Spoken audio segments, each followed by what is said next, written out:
Jautis ir svarstyklės suderinamumas. Apskritai Žemės ir oro ženklai nesutarė tarpusavyje, tačiau šiuo atveju abiems ženklams pasireiškia harmonizuojantis Veneros poveikis.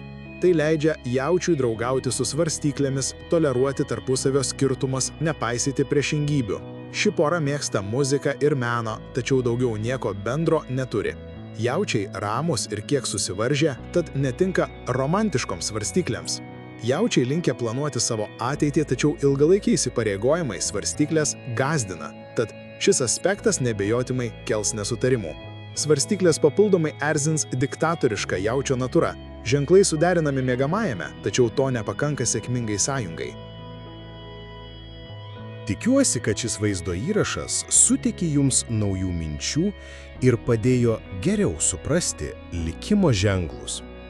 Jei jums patiko, prenumeruokite mūsų kanalą, kad nepraleistumėte būsimų vaizdo įrašų. Ir spustelkite mygtuką patinka, jei norite mus palaikyti. Iki pasimatymo.